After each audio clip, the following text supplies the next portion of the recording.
And we're back. Jess is back from Brazil. How you doing, Jess? I'm I'm good. I'm sure we'll get into stuff, but on a personal level, I'm good. What about you? I'm good, man. Apart from, as you said, the obvious, which no doubt we have to share our opinions on. And to be honest, I'm all exhausted, so I'm all ears and whatnot open to you. But other than that, it is what it is, man. How was Brazil? It was really good. I was there for the launch of that Jordan brand Nike Brazil kit, and it was a They lot give of you one. fun. Yeah, I did get one. Um, is it right here? It's over there somewhere. And we got like these sweatshirts. We got a lot of stuff, and it was a lot of fun. And Ronaldinho was there. Yeah, picture. I mean, yeah, it's on Oh, my Instagram, but thank the yeah. Lord. Yeah, Thank the Lord, man. it was a good time. It To was. go for Velas. No, I didn't go for Come on, man. You Bellas. need the real Brazil experience. You could have found us a new left winger or something. Come on, I Jess, only man. had 2 days or 3 days there, and it was all packed full of, like, events and stuff, so maybe next time. Fair enough, man. You know what? It's a blessing, man. Proud of you. Long may that continue. Long may you get more and travel all around the world in the States in relation to that. Thanks. Unfortunately, Jess, we do have to talk about the League Cup final now. Like I said, I've exhausted my thoughts, but I want to get yours, man. Like, what's the whole overview? Because obviously you watched the game. Like, let me have all your thoughts there, man. Yeah, I mean, I think once, it's just a sickener. The first, like, before the game even starts, we're hearing no Timber, no Eze, which immediately I'm thinking that limits our chances quite a bit. I've been critical of Eze. I don't think, for the entire season, obviously, he hasn't been at it, but he had just started coming into his own. And he's the one player that we have in our team that has delivered in a final against this particular team as well. We know he has the individual quality and brilliance to make something happen, even when things are not going great, like he did, like he opened up the game against Leverkusen. So not having him and also not having Odegaard, nobody, it's like you already know that, okay, so we're going to be playing something that is not proven. No Then, Marino either in clutch moments. yeah, then you have no Timber. And as much as people want Ben White to play, I agree that Ben probably should get some more minutes, not against Doku, not in these situations, So I'm already thinking like, this is not the team that we would have wanted to go out there with. And to be honest, I think the first 20 minutes we were okay. We got one really good chance that, you can say that Trafford saved it or Kai did not finish well. But beyond that, I can't really think of any chances that we got until Calafiori came on and acted like the forward that we did not have on the pitch. It was a really disappointing display, not uncommon to what we've seen this season. As much as we're top of the league and we've done well, I've been complaining quite a bit about the level of performance. I don't think we're really playing well. I think we're getting results. And this was a game where there were no set pieces. There was not, a moment where Created one of our buckle from players did open play as anything. well. Yeah, and we did that thing where when we're under pressure, we can't pass our way out of danger. Our technical level dropped off of a cliff. I already think our technical level has dropped significantly in the last, like, maybe 3 seasons, but it's even worse when we're under pressure, and City just squeezed on us. We couldn't find those passes. It didn't help that we had a goalkeeper that's nowhere near as good on the ball as Raya, and we suffered. Arteta was outcoached, the players were outplayed, and our performance level plus, those things just it was such a nothing performance in a final from top to bottom. I think the only player that I thought could hold their head up high and played their very best was Saliba. I think everyone else was definitely below their levels, and it was disappointing because now you have to sit on this loss and allow those narratives to kind of take shape, over 2 weeks. We would have probably wanted to go ahead and just play the next game, but maybe they do need a rest. Maybe, Rice was talking about how shattered he's been. Maybe they need a little bit of time off. I know that the England players will play, but all I have to say is you just cannot throw away the league. The League Cup you can throw away. but you cannot throw away this league. You cannot let this narrative take shape. And, but those performances were going to catch up to us at some stage. We're going to play a team good enough to beat us while playing this way.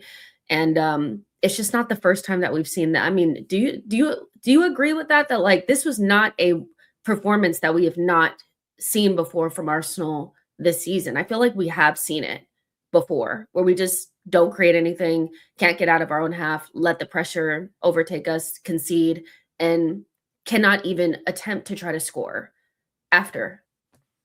Jess, you said it all there, and to be honest, there's nothing more I can echo. It's like in many ways that game is just a microcosm of really what we've seen this season. Now, don't get it twisted. We have seen us play amazing in moments, but it's been moments, from August to now. We're kind of winning, losing, drawing in the same way. Of course, we know it's a final. Of course, we know it's against Pep Guardiola, and in many ways, like it weren't like for the neutral, it weren't a super entertaining game. Both teams were kind of cancelled out, but it's kind of the same things in that. We start well. I wouldn't even, it's a weird one because I felt the same way like at Man United at the Emirates in that we started well. We've got them in their own half. I can't accuse my players of not mentally being with it. Obviously, we haven't got the goal at that point. I would more positive first half, but you could label that as an indifferent kind of first half, like we've seen, right?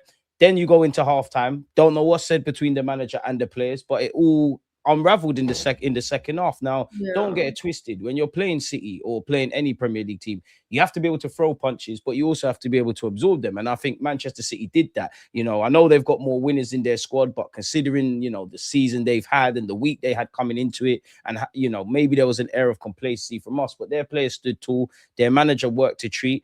I would have loved to have seen Raya start, Jess, but for me, in hindsight, I don't really think it would have made a difference. Of course, he makes mistakes, but he probably wouldn't have made that mistake. Of course, he's better on the ball and all of those kind of things. But the way they pressed and set up traps so that we couldn't play short, when we're going long, we're outnumbered. And when we do win them, there's nobody really around us. In-game proactiveness from the manager, same old, same old. Yes, when I agree with you, when Calafiori came on, he looked amazing. I don't think Hincapié was bad, but Semenyo was giving him a run for his money. He got that early yellow, and that was exactly like that is something that could have been done at halftime. Calafiori just injects certain things. Obviously, when you look at it, we're kind of fucked, if I'm honest, because as you alluded to at the beginning of when you mentioned it, like Eze's not there. Odegaard, even though he ain't been amazing this season, isn't there. You're reliant on Kai Havertz and Benjamin White, who aren't really the fittest of players. Then you sprinkle in the fact that our players, the manager's just not learning, in my opinion, in that, if we keep repeating the same things are going to happen. The players as well, as much as I think it's about tactics, you're playing in a final. I saw nobody really up for it. Nobody really putting the team on their back. And that's why I think it's just like what you said that there, it's not just one singular reason. It's many different ingredients. Like we could have, me and you have been very passionate about a midfielder or two, in addition to Rice and Zubimendi.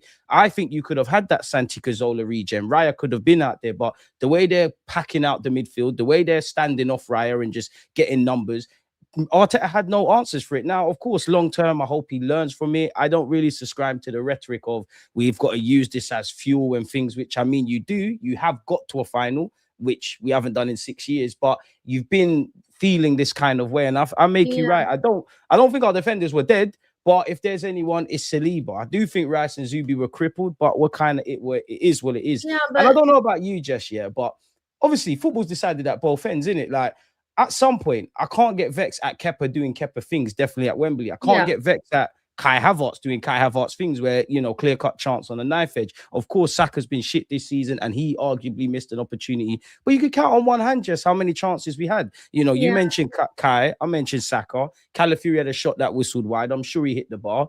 We can't complain. We can be frustrated and disappointed, but when it's all being said and done, this is why we didn't win the game, innit?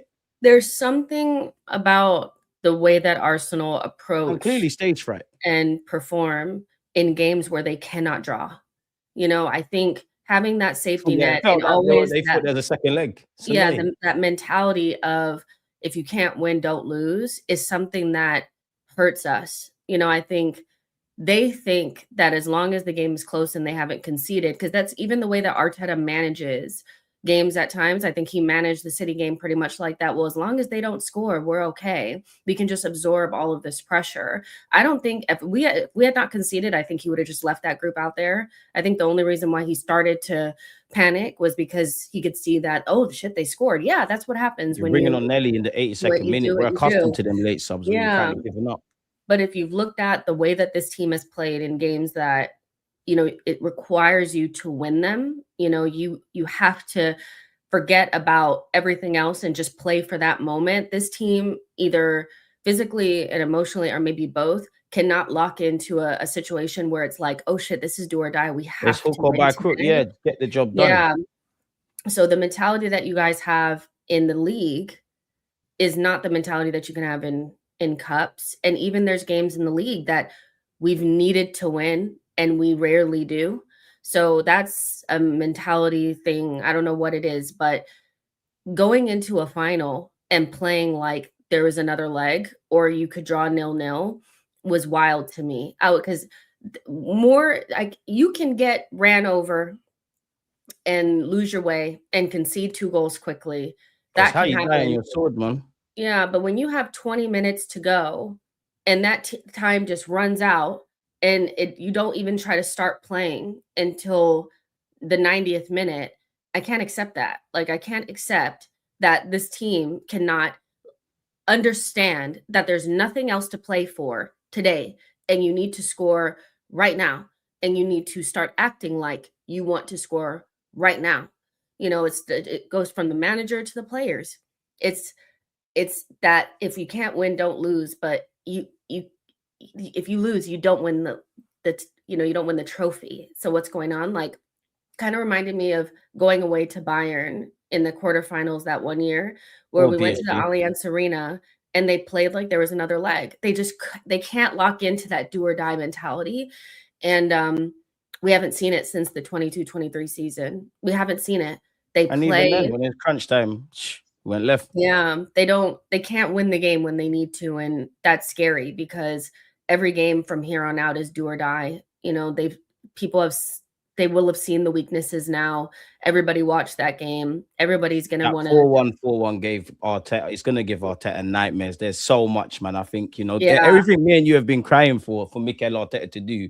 I think I saw it against PSG last season, and I think I saw it against City. Now, I'm not going to be a hypocrite. Clearly, City have been in issues. I think when you see the celebrations, it's not that they didn't believe they could win. It's just that they didn't think that was going to kind of happen. You know, they had Bernardo Silva here, there, and everywhere. They had their front four. You had O'Reilly stepping into midfield. You had at times Núñez being a traditional fullback and becoming a centre half. As we've alluded to, you know, they were more than happy, which granted, we've never seen it like that this season, but we have seen teams say, you know what, Saliba, Gabriel, Raya, all you lot in defense, because football's a simple game, you got to go from one end to the other. You lot have the ball. We've marked your mid. We've taken Rice and Zubimendi out the game, and you actually saw Rice kind of be an input when we're trying to play out from the back, try and be like another left back and allow Hincapié to be forward. We took the midfield out the game. So what did you see in it? You saw Gyökeres, Saka, Kai Havertz, everybody dropping into our own half. Pep Guardiola showed his experience. Where I look at Mikel Arteta is we keep ending up in these scenarios in that when you know, if people put the banter and all that kind of stuff to the side, the possession stats were kind of even. It was a low-key affair. I think O'Reilly had the only shots on target from City. But that's where I get annoyed with Arteta because we're never on the right side of that. It reminds me of PSG where, yeah, you could leave with some credibility. You never got embarrassed. You can do the ideal scenario situation. And what I mean by that, Jess, is people say if the Kepa mistake doesn't happen, maybe the trajectory of the game isn't changed. Or maybe if Kai scores, it's a different kind of game. And these things are valid. But we can only deal with what actually happened. And obviously, you can lose a final. And for my players, you need to do a bit more. But for the manager as well, like you're at a final. It's your first final, actually, where there's fans. It's the first one after 6 years.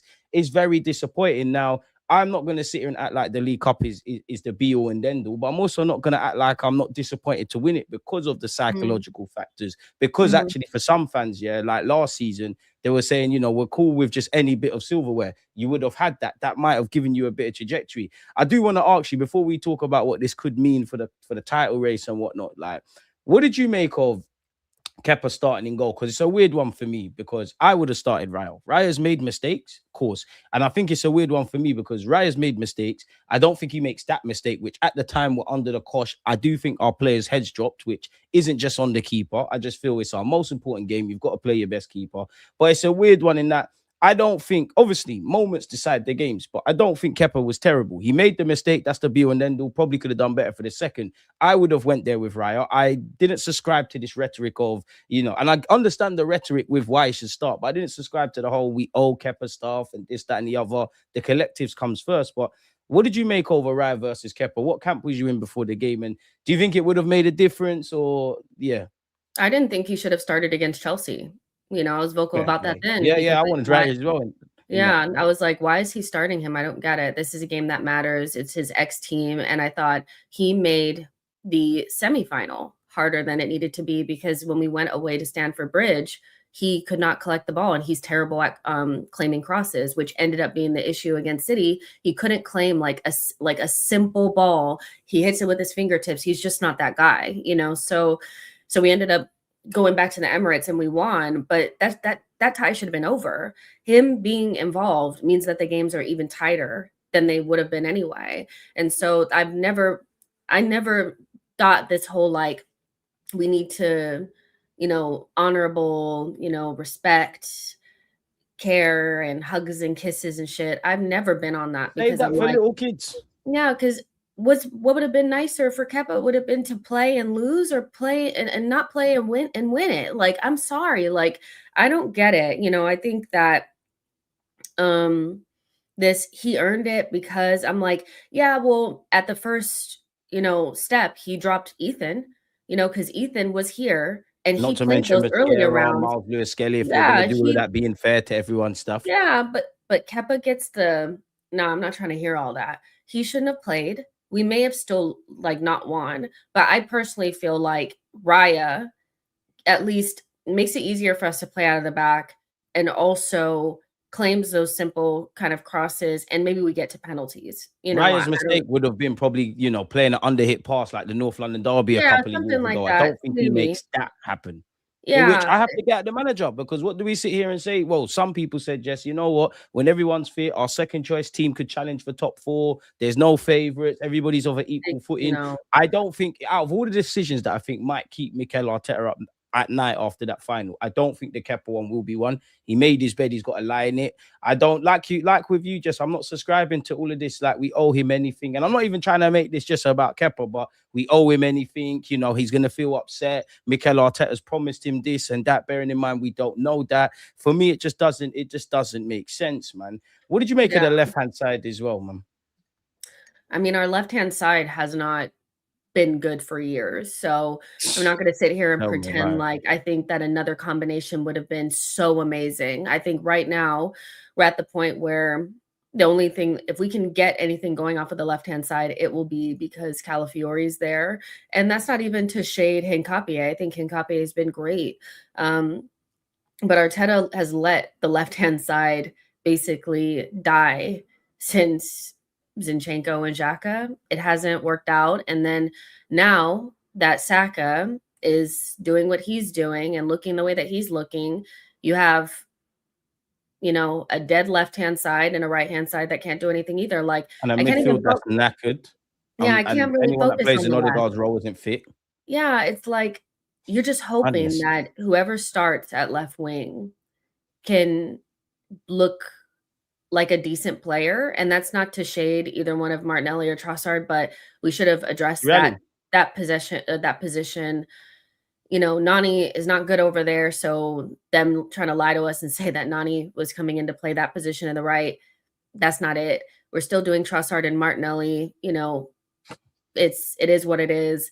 Not having a left-footed player on that side in midfield probably doesn't help either, but that's Rice's position. It's only like you have one in your squad, and you do have, you've got a 31, 32-year-old guy that can deputize in some sort of way for Zubimendi, or you have Miles Lewis-Skelly that could be utilized when you see him with Nico O'Reilly. But that's not even my problem, just like I think them lot could do that. If Arteta disagrees, you have to show me another solution. And you're just doing the Rice and Zubamendi thing. So that tells me two things. We either don't trust certain men in our squad, either because of their ability or their willingness for your tactics, or you just don't believe in their qualities. So if that is the case, you've got to make it happen. And me and you have done a lot of talking, and I feel a lot of Arsenal fans, we do a lot of speaking. We know our attack needs a bit of life and better players and all of that, even though there's no guarantee that unless something changes in the final third from a coaching aspect, you're ever going to see our attackers play amazing. We know about our defense, but it's the midfield battle week in, week out. And if it's not Rice or Zubi, there's no one else. You know what I'll say about that too? Like, because anytime that our midfield plays the way that it's playing, obviously the conversation about Miles Lewis-Kelly is going to come up. And, I do think that Miles has looked pretty off it this season. In particular, 100%. In preseason, I thought, we're going to have to start with somebody else. And Calafiori, for all intents and purposes, was one of our best players And the way we're playing on the left is completely different now. So it kind of renders him redundant. Exactly. But off the bench, really? Especially when he's got some courage in the final? Yeah, that's, to allow that level of talent to just go unused for this entire season is why I think some people will never really warm to Mikel, because I can't imagine any other top manager just letting a player like Miles Lewis-Kelly be a non-factor in this team. And when you're playing in a position where the other team feels like they know that your center midfielders can't receive the ball under pressure, you literally have a player that's his bread and butter. I think with Miles, the one thing that I look at him and I'm like, this is what you are. Like, you are a release valve. You're somebody that under pressure, we can give you the ball and you can come out victorious. And Man City played with mostly technical midfielders. They came to us with Shirky and Bernardo Silva. Neither one of those, in my opinion, are going to be able to handle somebody like Miles. If you were to pass the ball into him and one of them were on him, he would have got past them. But you could shift Rice over there. You could put Zubi further forward, which again, it's not going to be replicated in the Odegaard or Eze role. But owing to their fitness struggles or maybe just trying something different, it throws a spanner in the work. This is what I always say to you, just that. He had Mikel Arteta's biggest strength and weakness is he overthinks too much. Yeah, but it gives time curses. But his thing is safety over everything, and if they're not going to give us the lanes to pass into, he's just not going. He's going to just say, well, they're blocked, so let's just go long. He's not going to do the thing that's going to hurt them the most, which would have been to hurt their press by being able to bypass it, by passing it to somebody that can dribble past them. The person that doesn't want to fight gets hurt the most. It's like in football, you pull out of a 50-50, you get hurt more. Yeah, so sorry to cut you, Jess, but it's like what you said at the start. At the start, it's like we keep seeing the same things, and I want people to bear that in mind that's listening. But go on, Jess. Yeah, it's just, but he's let Miles's confidence and stature in the team dip so much that I think he's almost like, well, I can't play him now because look at him now. But it's like, but you should have solved this, or at least attempted to solve it way before we got to this, because you've basically made a player that is so useful and was one of our best players last season, not by just being the best of the worst, but actually being like a top player. A bona fide first team option. Yeah, you've rendered him useless to us. You've made two major mistakes, in my opinion, which was letting Ethan go, because now everybody in that position is injured and you can get on to that. Like him.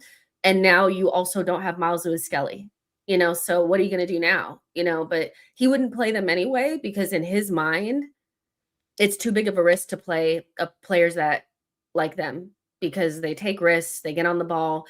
And I'm not surprised that in a moment in a final where we needed somebody that can try to open up the game and has bravery, instead of going with Dauman, he went for Jesus. And that's literally another one that we ain't seen since he stunk up the place in the FA Cup.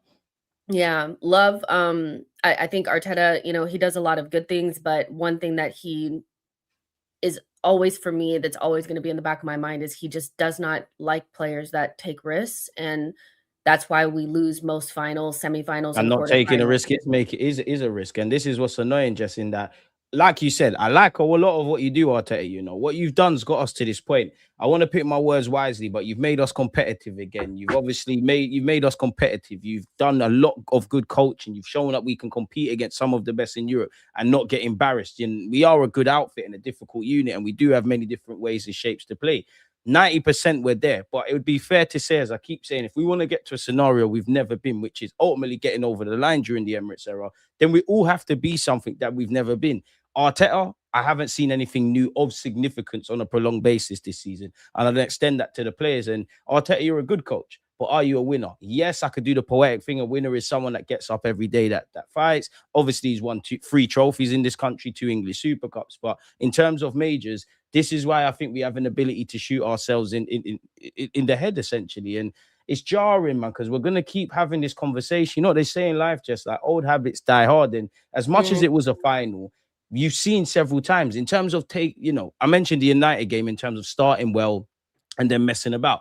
I did feel a bit of in the second half. No 2 games are the same, but it took me back to the game away from home at Liverpool against Liverpool at Anfield, where I couldn't have told you Szoboszlai was going to score a free kick, but you could see that the tide was turning and something needed to change. And as much as, I do like the logical approach, the way we set up off the ball and on it, and we're thinking about what the opposition is going to do. And 90% of the time we're right. Football is also off the cuff. It's also random and things of that ilk. And he needs to find that freedom within a framework that we've seen from Luis Enrique at Paris Saint-Germain, that we've obviously seen Pep Guardiola do before. And again, it's Arteta. It's not that you can't do it, because I do a lot of bitching about us in the final third. We're up there for set plays, of course. We're up there for open goals from open play, chances created, even though I don't think we're that well at that. We play against some of the lowest blocks and we've got one of the highest lines. So it's not that we're starting from scratch. And as you mentioned earlier, when you look at 2022-23, the attack, purely just the attack, it shows me you can do it. So it leads me to say that you won't do it. And why you don't do it, I don't know. Because as I said,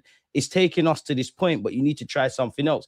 Away from the gaffer, though, where do you look at the players, like the actual players? Because granted, they have to listen to the system and whatnot. I do think their mentality's improved, and you could look at it as a step forward in the sense that we ain't been to a final. You've got to a final. You've still not got over the line. But as you said, for me, I'm with you in that. I think our defense was okay. I actually don't think Kepa was terrible. And I would actually give a lot of credit to Gyökeres. But unless your name is William Saliba, I do think the rest of you crumbled. So, like, where are you at with the players?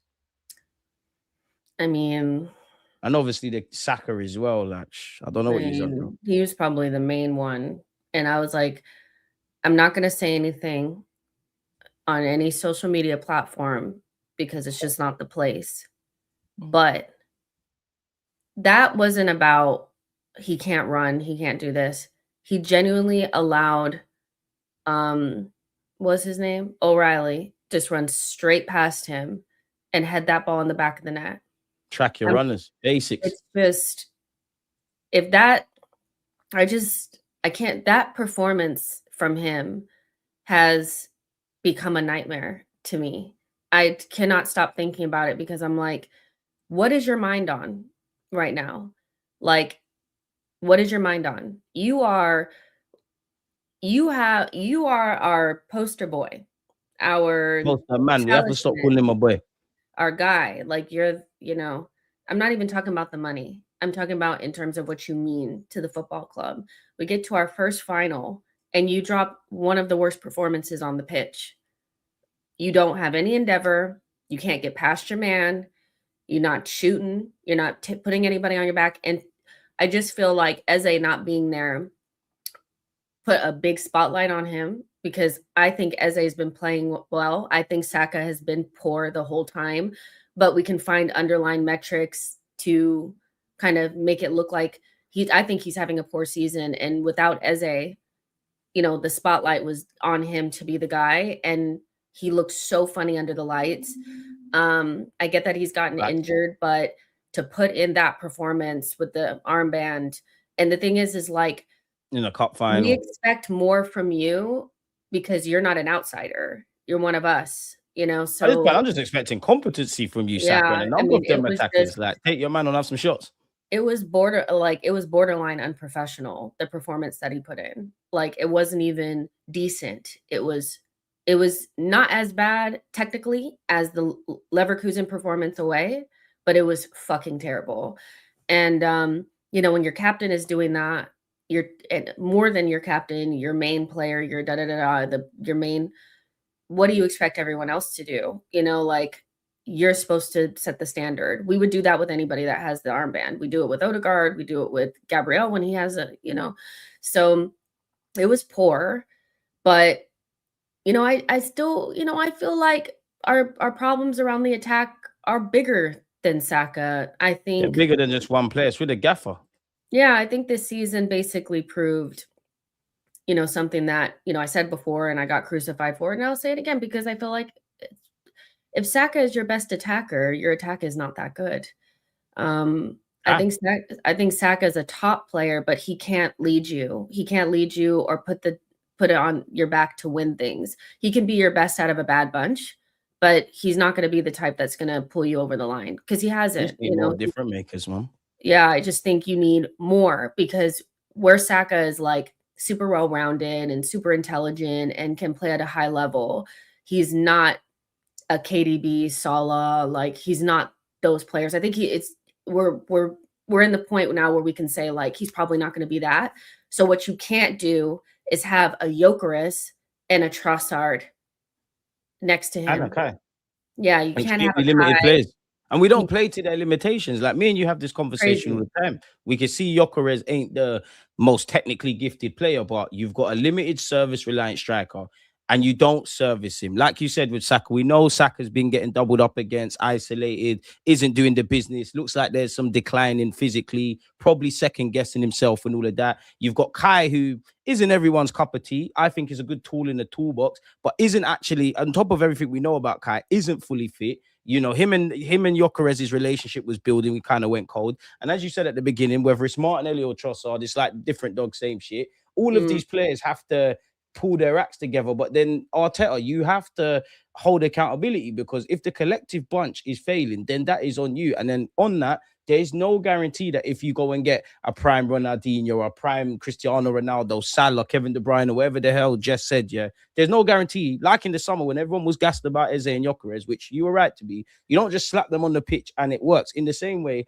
I actually think you could take the shittest defenders in the Prem and probably put them in our defense and they won't look as bad. Why? Because there's a defensive ethos. There's clearly been a lot of homework. At the end of the day, defense wins titles. I do think we have a title winning defense. Obviously, we ain't done that yet. Goals win games, and it's mad because we've got 100 odd goals, but we still don't look convincing. And You it's know that what it age-old is? thing just that we hit ourselves over there, didn't it? Yeah. Really I think the overall team is good enough annoying. to win the league.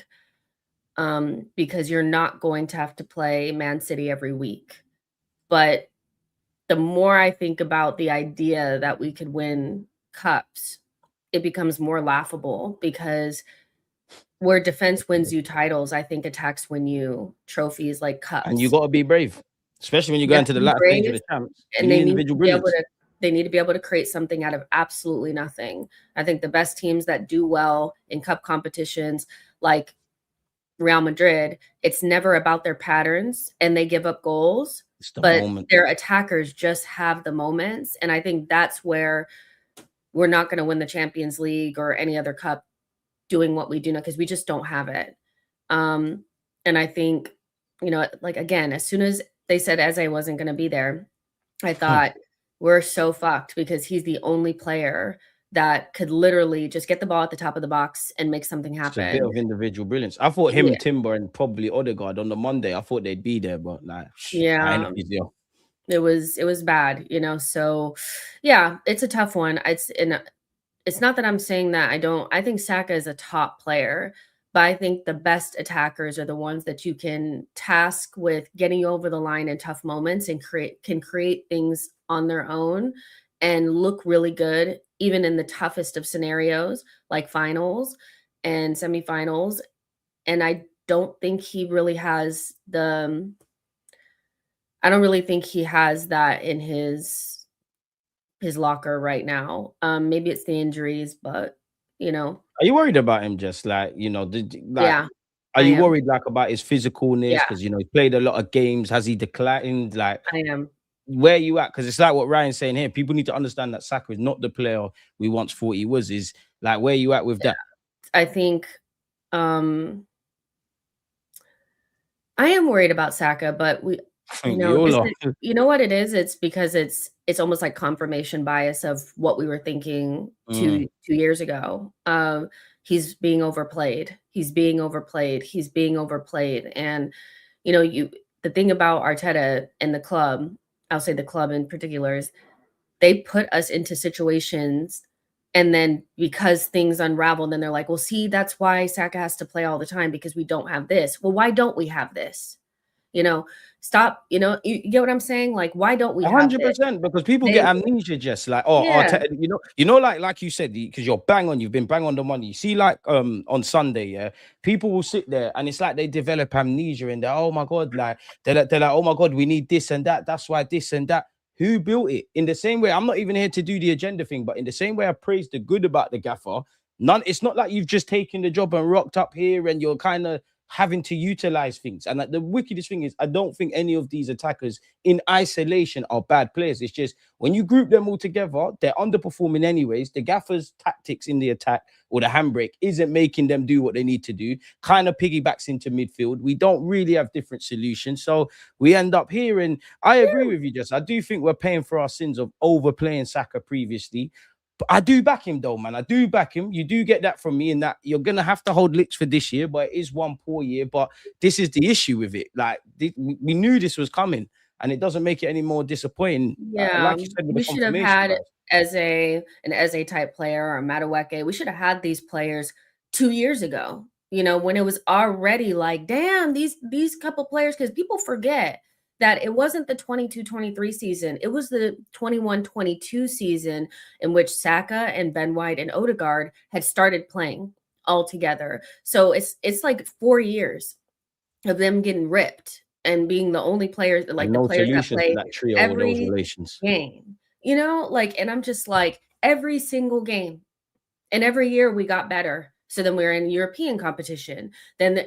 So I'm not surprised that they look like this, but we haven't been able to really rely on those players, and players that are stepping in. We should have had those players, but that we have to play Saka every single game, because we don't have a backup. Why don't we have a backup? Now look at him. He doesn't look anywhere near what he should look like. But, I will say that I do have my doubts about Saka being the type of player that we can just be a Salah for us, be a KDB for us, because I don't It's weird think because he's your 24, physical man. level 100%, because even before that, when he was fully fit, there were times where he didn't look good in semifinals and quarterfinals and stuff like that. I think he needs a group of players around him that are at his level, and he We doesn't need have a that. group of players. Like, fuck Yeah, that. Just we need a group of players, yeah. man. I'm Like, like, because if Gyökeres, anything, we believe more in our defenders, and then at our push in they're midfield. our best Like, players we by don't far. really bet on the attackers to get us through it. We're No, sitting there and they're saying, "Yo, you terrible. know what? You can't really break us down. It's not. We might stink up the gaff. You get us a couple goals, nick it, we're gone." And as No. you said at the beginning, you need that if you're going through to the latter stages. Definitely in Europe, definitely in a cup final, Yeah, and and there's 7 games left in the Premier League. I So think also um with Gyökeres in particular, this is not even agenda, and I think people have really leaned into agenda when it comes to Gyökeres, because I think a lot of they people in it want him to believed on work both so sides. bad, because they really don't like Kai, or whatever. But as somebody that deeply wanted him at the club and thought he was a good player, I genuinely believe that he's nowhere near the level that we need. And I mean, watching him against decent players is really hard. Even when he's playing good, it still doesn't feel like I'm watching a top player, and That's what I said, Jess, in that for me, you just have to accept Gyökeres. He's an ugly footballer. He's never going to be the most prettiest. but take a limited player and just put him in positions where obviously we can minimize his limitations and maximize his strengths, which is, as we've probably seen in his career at Arsenal, scoring those ugly goals like against Everton, exception against Spurs because it was a good finish. But this is what I mean. Like, and I'm not gonna lie, I did feel sorry for you, Chris, because I can't accuse you of not turning up on Sunday. Like, you're being surrounded by blue. As much as I agree with everything Jesse's saying, yeah, it makes me even more kind of look at the gaffer because he's being surrounded by a bag of blue shirts. He's winning first and second balls when it was losing them, but when he does win them, you're not involved. And then also it goes back to what you're saying just about the other attackers, because Haaland is obviously the best striker on the pitch, but Haaland didn't have anything to do. We know 9 times out of 10 strikers are cancelled out in today's day and age in the Premier League. So then I'm looking at my wide men, in which, yes, you man need to do better off your own back before I look at the gaffer. But then 2, there needs to be a bit more bravery. There needs to be a plan other than let's stay compact, let's hold our shape, which is why I blamed it. Ultimately, everything good or bad is on the gaffer, but also the players, because defensively in the first half, you lot suffered where you needed to and then fell off a cliff. So then it leads me to ask you, just like, before I get into that actually, somebody asked you, what are you saying for Saka as a false 9? Get your questions in, folks, as well, man. No. Why are you not on it? The way he's shooting right now. Yeah, but he's lost his mobility. Maybe he's closer to goal. I get it. I get it. I think just right now, like, I can't imagine him in the false 9 position. Got time for that at this point this season. You know what also is kind of like the thing about putting, the ideas about putting Saka more central is the coach would have to allow our team to play passes through the middle of the pitch. Even when Saka moved to the 10, they still would not pass it to him between the lines. And I'm like, one of our, it's like, it's not going to make a difference if we're not willing to take the risk at all. And if that's how I feel with Raya starting in hindsight. Yeah. Like, Arteta central regions were struggling. People are onto Zubamendi. We'll get onto that, but people are pissing me off. They're onto Zubamendi now. Granted, Zubamendi's in a bit of a poor moment, admittedly. But you look at it, the man, and I'm not saying this is why he's been poor, but he's played a lot of football. You look at the vast majority of his Arsenal career this season, he's been up here. Obviously, if you've been riding a high momentum of form, there's gonna be the other side. And then obviously, you look at him in Spain, like I'm sure you saw it on X. The minute we went out, people were like, oh, look at Zubamendi for Spain. And that told me 2 things. 1, the Spanish system is to play centrally. 2, Zubamendi can have, or any player can have, all the ability they want on the ball. Football is about sending messages. You need movement. You need runners, which is why you saw Kepa standing on the ball for 5 minutes. Saliba and Gabriel, what are we doing here? Let's go down the left. Let's go down the right. There's a reluctance to break central regions. And until that happens, Jess, me and you are going to be sitting there saying the same things. And it's annoying because we're still in with a fight. But like, what do you make of Zubamendi? Not just in the final, the whole temperature around him, because I feel out of the content creators, you're the only safe space. Because we both love Zubi, innit? Like, to the point where you probably get on your platform, me the same, saying we make excuses for the guy, which we both said we like him, but we needed the next one as well, which Norgal's not being used. Yeah, I think Zubi, I just wonder what the conversations are like, because it feels as though he has a lot more ability than he's showing, which is a worry to me. I just think that Zubi can do so much more than what we see him doing on the ball. And we've actually seen it for Arsenal, not just Spain. And his performances and the way that he's been playing has just kind of fallen off of a cliff. I wonder if that's overplay. Maybe it's a little bit of the better teams. When we come up against the better teams, he struggles. But I wonder if it would be better to have him a little bit higher and Declan a little bit deeper, because Declan seems a little bit more comfortable right now staying near the center backs and sweeping up. And Zubamendi's best moments for Arsenal have actually come in higher positions where he's kind of popped up in and around the box and, can play interesting passes and take shots and stuff. So I just wonder if there could be like a little tweak between them. But, Zubi has had a hot and cold season, but I do think he's incredibly talented. I think also consider the messenger for people that are saying that they do not like Zubamendi. I think some of them are just obsessed with the person that he's replaced, there. But Zubi is not either too scared to play those passes, or he's been told not to play those passes, not to take risks. And it's more difficult for me to accept something when I know they can do it rather than them not having the ability. You know, I can't get mad at somebody if they don't have the ability to do those things because it's like, well, you can't do those things. But we know Zuby can play more, you know, line splitting passes. We know he can find players in between the lines. We know he can pop up with the ball and carry it. We saw it against Leverkusen. You know, it's like his performance against Leverkusen to the final were like night and day. So Zuby, it sucks, you know, it really does, because it's like all the way up until about December, I thought he was one of our best players, and he's fallen off of the proverbial cliff. But, you know, the way that we play and the way that everybody's risk averse and the way that everyone looks shell shocked at times and nobody's really taking, the only players that take risks are our left back, because Arteta will allow a Calafiori to get on the ball and do something, and Dowman, because he hasn't played for Mikel Because long when he enough. goes out there, let's go out there, just have fun, young man. And even I'll Yeah. push Timber when he's running into the final third. But like, people need to, and I'm not blaming the gaffer, Jess, but Zubimendi's got all the ability in the world. Granted, you know, the only things I will attribute to Zubimendi is I don't think he's ready to play. City's not one of them, but like them British games that are up and down and there's a lot of space. The only things with Zubimendi, I just expect him to be press resistant on the ball, our eyes and ears. He will make those mistakes. United comes to mind, Spurs comes to mind, but like Zubi's got all the ability in the world. We're asking why you're not passing the ball forward. I know Eze, the temperature's changed a bit with Eze, but we were saying that we've had those about Odegaard, we've had them about Bakayo.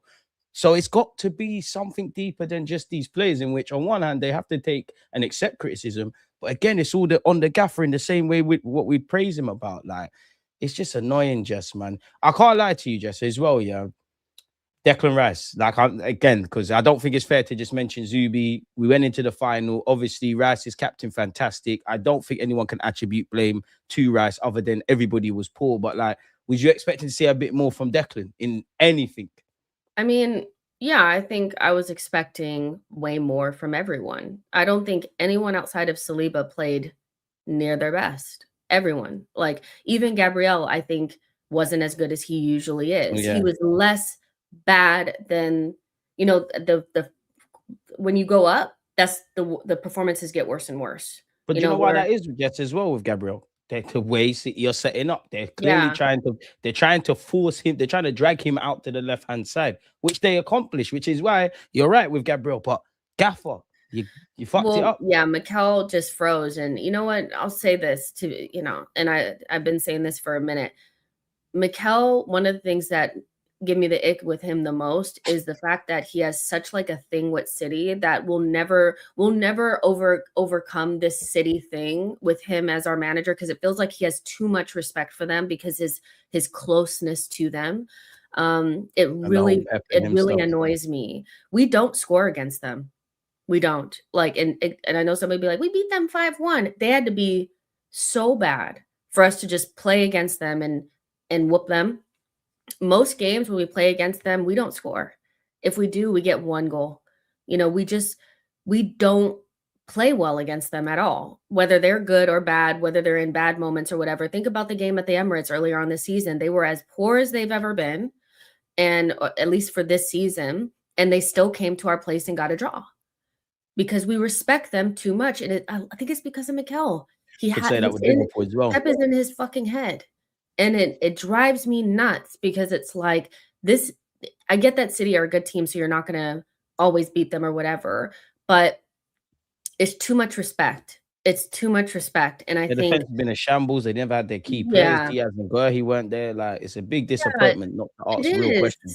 It is. And you just never really see Arsenal play free and with confidence against City. It's always a chess match. We're always super like, oh, like, you know, it's I know people will say, well, if we lost, it wouldn't matter. I genuinely would have preferred to see us go for it and not In a final, 100%. win than do what the fuck we do. Every time we play them, if we lose or draw, it feels like we didn't even try to play. It felt We're reactive like against so City. scared. It just, I hate it. We're very reactive against them. Like the 5-1, I can't discredit it because you beat them 5-1, but we capitalized on some mistakes. The game at the Emirates, as you said, we fucked up defensively, and then they were a bit scared. They just camped in their own half. Clearly, we smelt blood in that regards. We were proactive from the start, granted, in the final, but then we was reactive. And you know what? For the manager and the players, when the first goal went in, I did see heads drop, which whether I've liked you lot this season or not, I have to accuse you of such. So then it leads me to ask you then, just it's a weird one, and it's kind of cheating a bit with what JT's saying here. Yeah, it's like, do you think losing the final is going to have any implications psychologically, or has tipped the balance either for City or Arsenal in that regards? And also a bit of a double-edged question, like, because I can bring this question on screen. Who do you think is more likely to win all their remaining games, us or City, excluding the Etihad game? I mean, I think the worst part about that game was knowing that it was going to give them confidence. I don't know what it's going to do to Arsenal, though, because City getting more confidence means that they could go through the rest of the games and win them all. They have the capabilities of winning all of We their did say this when they won at Anfield, though. We did say that, but they had not beaten us head to head. It's a completely different thing. True. Going to Anfield and beating them, that's cool, but you're not. This is more direct psychological warfare. It's 8 games to go. They have one in hand, and they have to play us, and we're not good. Like, we don't play well against them. Full stop. We do not play well against them. We cannot get. We just are terrible. So in their minds, they probably are thinking we're basically 3 points behind them. We know we're going to beat them at the Etihad, and we'll win that game in hand. So, I think for them, that's the perfect scenario for them, is they can chase down a team that's been shaky, and they've directly, hurt us, so that's tough. But what it'll do to us, I don't know, because we could compartmentalize it. I like that everybody pulled out of international duty. I think for once. Apart from Saka and Rice, but can't have everything. Shout out White for getting a call up as well, by the way. So if we can compartmentalize it, we can win the rest of our games and, maybe draw at City, but nervous, man. We are nervous. We can win our remaining 7, 6 excluding City. Well, 2 of our more difficult games, I feel like we got out of the way because we talked about this. We talked about Brighton and we talked about Everton, and we won both of those games. So, Bournemouth is a tricky one, but we're at home. Focusing on the Prem, folks, if anyone don't know. Newcastle at home should be winning that. Fulham at home. A lot of home games, the main one. Count. Yeah. This makes me nervous.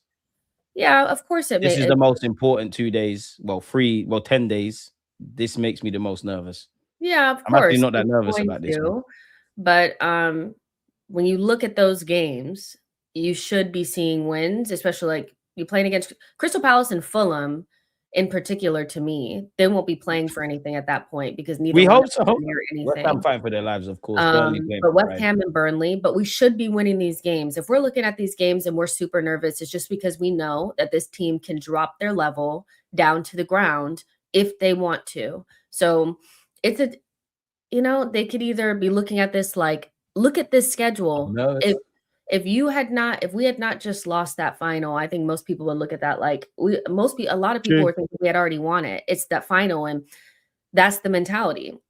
Either you allow that final to make you look at games against Fulham and West Ham and Burnley like the toughest games of your life, or you're still thinking the exact same thing you were thinking before that this is totally in our hands. The only really hard game that we're looking at is that City game. And as long as you don't lose, you will be okay. And I know it's like, if you don't win, don't lose. We're not going to beat them at their place. Just don't lose. So Bournemouth makes me nervous. Bournemouth makes me nervous, but we should be winning if we want to win the league. Newcastle, I know they're going to bring their A game regardless of their current form, but we should be winning that. Fulham, we should be beating them, but bogey kind of team. Crystal Palace, hopefully both teams' seasons are done in the sense that Palace, whatever you've achieved. We've obviously wrapped it up. West Ham and Burnley, teams that are fighting relegation, fighting for their lives. You always kind of look at it a bit weird. I do want to ask you, and it's nice to ask another Arsenal fan this, Jess, in that I know you're not gonna. I kind of know how you're gonna answer this because I know how I would. But do you think there's too much ground for City to make up in this Premier League race, or do you think like 9 points clear, whether it's a real 9 points or not, it's just too much of a gap? Even us, we can't self-capitulate at this point in the season. If it was the other way around, it'd be done. Probably, yeah. Thank the Lord it's not. But because we've never won anything and we know we're prone to capitulation, it's still close. Because again, obviously they have to win the game in hand, but they know where they're going to play us, so it's still close. And the fact that it's close is all because Arsenal are fucking unserious. And they're out the champs as well. Way ahead of them. They're out of the Champions League. And I'm going to be really honest. They need to put absolutely everything into the Premier League. We can't. I was going to ask you that. Do you put all the eggs in the Premier League basket? Yeah, I think so. Because not winning the Premier League at this stage is there's not going to be any going into the Champions League and bigger fish to fry. We're not going to beat PSG or any of those harder teams. I don't even know if we'll beat Barcelona. We're not going to. We don't have the individual quality. So unfortunately, you need to just focus. We're actually lucky that we're playing against Sporting. Are we? Because we should be winning, but like last time we got them in Europe. Yeah, I mean, at this, I'm just on I think if it was like harder teams, you would think, because you'd have to really focus and put a lot of brain power. It is what it is. I don't know. They really need to focus on this Premier League, because I don't think mentally they could ever come back from losing it at this stage. So they need to focus on these, whatever games there are. What is it? 8 games left? 7 games left. And you need to win all of them. You could probably draw against City at home, but that's it. I mean, even that, like, that's the one. When the whole can't win, don't lose stuff, when you were speaking, like the City game, like I know we didn't win at Anfield, and I say it every year, if we're not going to win this year, we never will. If we're not going to beat them for the first time since Coquelin and Santi Cazorla was our pivot, then I don't know. I don't actually think Mikel Arteta and the team go into that game thinking that, we don't need to win it or whatever. But I don't like the sentiment around how, the onus is on City, because we don't know what the temperature is going to look like. It's almost completely off topic, Jess, but because I don't want to leave this guy hanging. It's difficult to judge Arteta completely at the moment because I don't rate the forwards. Gyökeres, Havertz, these are not special players. Pep would go crazy with these forwards. He's also gone. Where you at with that? You guys, he likes these types of players. He bought the Dons. I'm convinced that this man, other guys will be wavy. He prefers Swiss Army knives, solid players, players that have these kind of like weird qualities, a lot of out of possession shit. Like, he has built this team from the ground up. He begged for Havertz. When he found out that Havertz was available, he said, "Go get him for me." So this is what he wanted. And Arteta, I just think, instead of going and getting like special forwards, he goes and gets players that he can coach into this like weird thing. And they'll always get you close, but never far enough. This Swiss Army knife types, they're serviceable. They're serviceable players, So the last special forward Arteta worked with at Arsenal was Aubameyang, So, and he didn't like him, So he put him out on the wing for Lacazette to play central. So, because he'd prefer his 9 to be hardworking, basically a defensive center forward. So, no, I don't feel bad for Arteta. He likes these types of players. And the fact that we're going to go after a Gordon in the summer lets you know everything you need to know about what he thinks about forwards, is that they need to be a good off the ball, hard work, but they're never special. And again, like, for what I would say is, like, Arteta, for someone that's credited with the work with Sterling and Sane, and even though I'm critical, I have seen attacking elements, I have seen standout goal scoring seasons. When you've managed the Sakas, the Smith Rowes, the Martinellis, the Odegaards, so I know you can do it. But that's what I mean, and I'm not trying to say the question was stated in this way, but that's what I mean by people develop amnesia and act like he's just taking the job. These are the individuals you wanted, and it's not. I feel early doors with Mikel Arteta. You could see defensively what he wanted to do, but it was evidently clear the Socrateses, the Mustafis, they just didn't have the ability. In attack, there's nothing to suggest that, you get these creme de la creme players and they're going to play to their full potential. And the wickedest thing is, I do think he needs that. I do think he needs a prime Mane, Salah,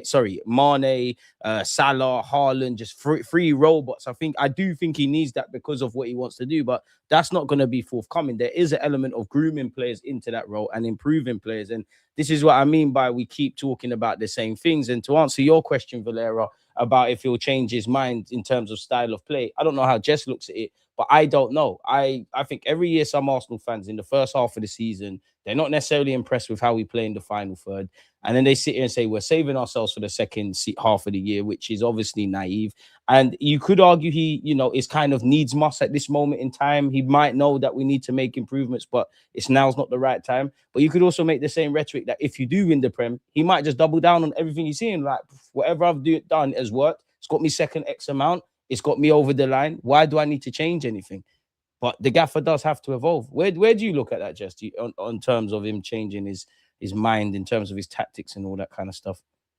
I don't think he'll change. I think this is who he is. I think he's been playing like this long enough, and he's really hard-headed. Even when it's not working, he won't change it. So why would he change it once it works for him, if it does work for him? So yeah, I don't think he will. I just think he's changed a lot since that 22-23 season. He's doubled down on it many seasons in a row, the same thing over and over again. So yeah, but I would say in order to play this way, he really needs elite forwards. I think that's what will hold him back, is not having the types of forward. Because, listen, people say he's like Jose Mourinho, but Jose Mourinho never had a team of forwards like this. He always had at least one top level world-class player up there doing their thing, and Arteta doesn't have that. He has the type of forward group that need to play a more open game and a more free-flowing game to create more chances, because they can't score with the one chance that they get. So it all works back to everybody feeling like Arteta's working miracles, when in reality, he's the one who puts us in this situation.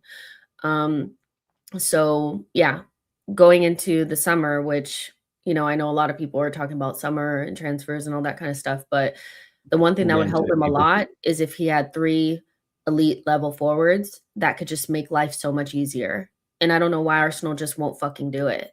I would not mind playing this way if I knew the attackers that we had would just, when they get into the situation that Kai Havertz was in, would not go up there all nonchalant and shit, and would actually kick it in the back of the net because it was James Trafford, for fuck's sake, So what do you make of this? I'm in the minority, but even if we win the league or 2 trophies, me personally, I think the players need a new voice for next season and get a manager that will platform the players in their right position. Now, I don't think Arteta is going regardless of if we win trophies.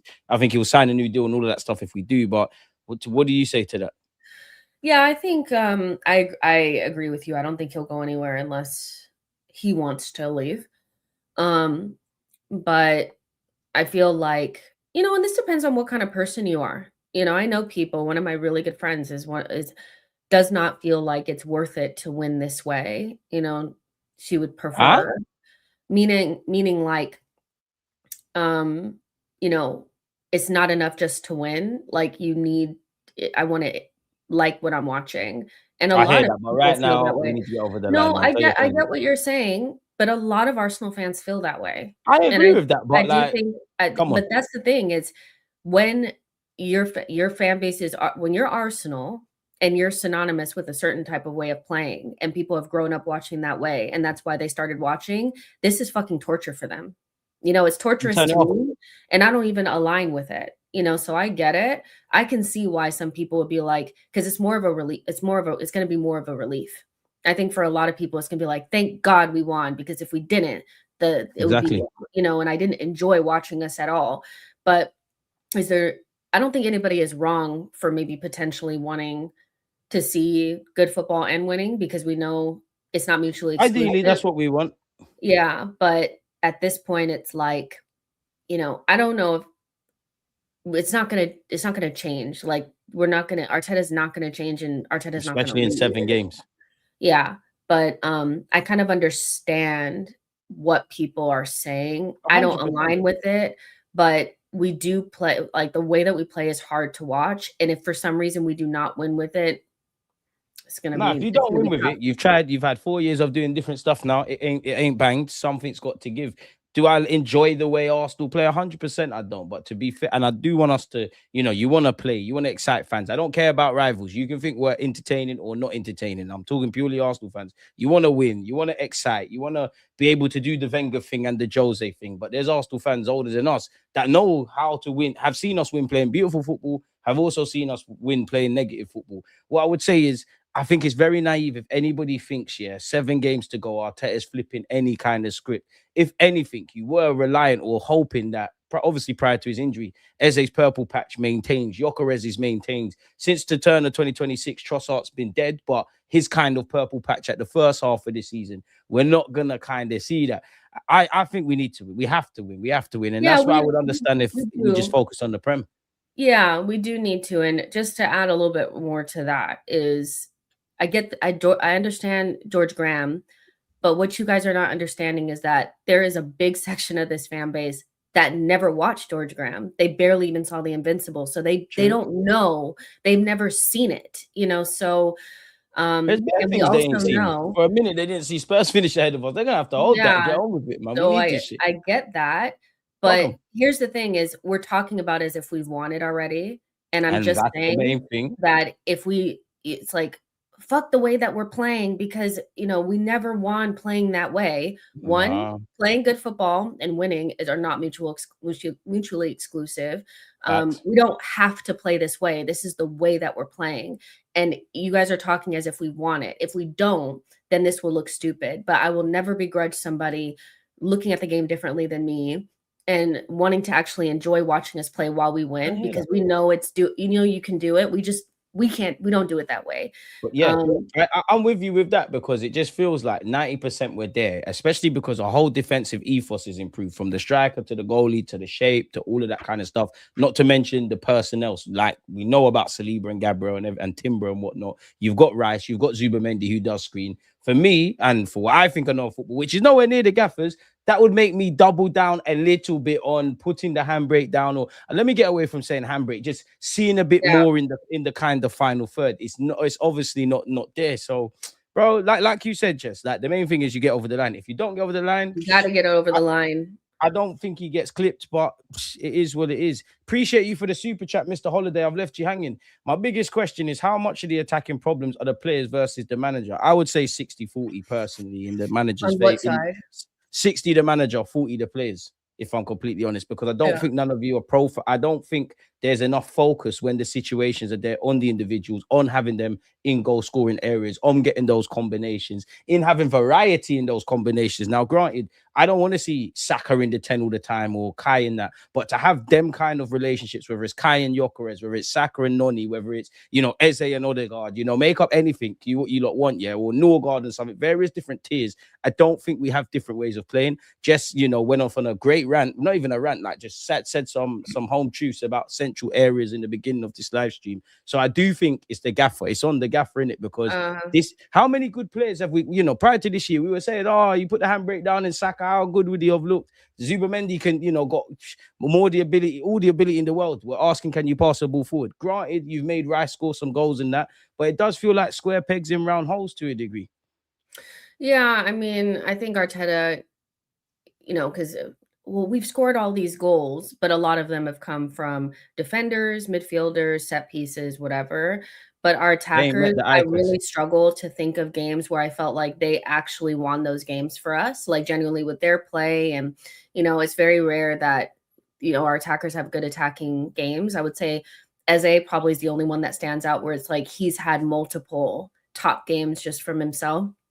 So I don't think the attackers are that great, but Arteta makes it even more difficult with the way that we play. So yeah, I think it's Arteta can coach our attack better, but he's more focused on defense and not conceding and fine margins. But yeah. And our defense has to do everything. Like this comment says, the handicap ship, appreciate you for your super chat. We did speak about Rice and Jess offered her thoughts as well. We needed more from everybody. But again, I genuinely, to a degree, I am very harsh on the players for individually beyond Saliba, not standing up to be counted. But when I watch the game from a tactical point of view, if I'm honest, when I remove my emotion, what do you expect them to do? Like, whether I believe Zubimendi is the best thing since sliced bread or the worst thing, Rice the same. When you've got them overloads with City and you literally cannot get the ball from your centre halves, and your centre halves are on the ball, and you're lumping it long, and you're not winning, you can't win your first and seconds, and you can't play your short play. There's something that the gaffer needs to change in it. Like, there clearly is. Awful, you know, because you have to have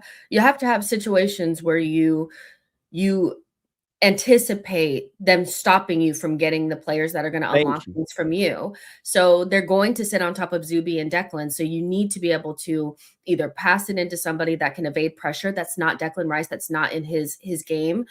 But you need to be able to go long. And you were going long to somebody who has a trampoline on his foot. So, you know, I thought Gyökeres and Kai were industrious, but ultimately, even when they could trap the ball and do a little 1-2, once it got to the point where one of them needed to make that next move, either they made the wrong move or they just couldn't get past their man. You know, Gyökeres in wide spaces is a no-go. He'll run the channels, but once he gets it, it's like, you know, for a fact he's gonna get stripped.